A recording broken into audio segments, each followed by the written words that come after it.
बिस्मिल्लाहिर्रहमानिर्रहीम। अस्सलाम वालेकुम व्यूअर्स, क्या हाल चाल हैं आप लोगों की। उम्मीद है आप लोग खैरियत से होंगे। आज की जो हमारी प्रेजेंटेशन का टॉपिक है वो है मैं ज़रूरत से ज़्यादा हसास क्यों हूँ, रोने वाले जज्बात पर कैसे काबू पाया जाए। Why am I overly sensitive, how to control crying emotions.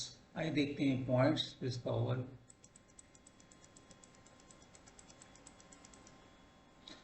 अपनी ठोड़ी को ऊपर झुकाएं।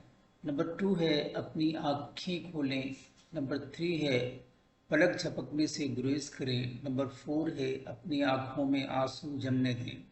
5 है अपने चेहरे के पट्टों को मजबूत करें। और 6 है गहरी सांसों पर तवज्जो दें।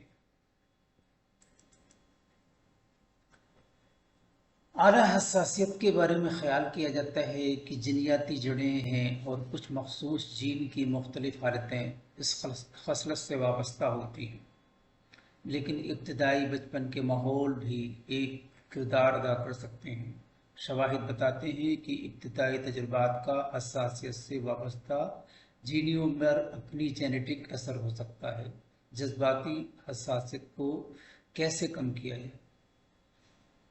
शवाहिद बताते हैं कि जहन साजी ऐसे हालात में फ़ायदा मंद हो सकती है जिसकी खुसूसियात जज्बाती बेज़ाब्तगी से होती है। जहन साजी खुदागाही को बढ़ाकर और जज्बात को कंट्रोल करने की अपनी सलाहियत को बेहतर बनाकर आपको कम हसास बनने में मदद कर सकती है।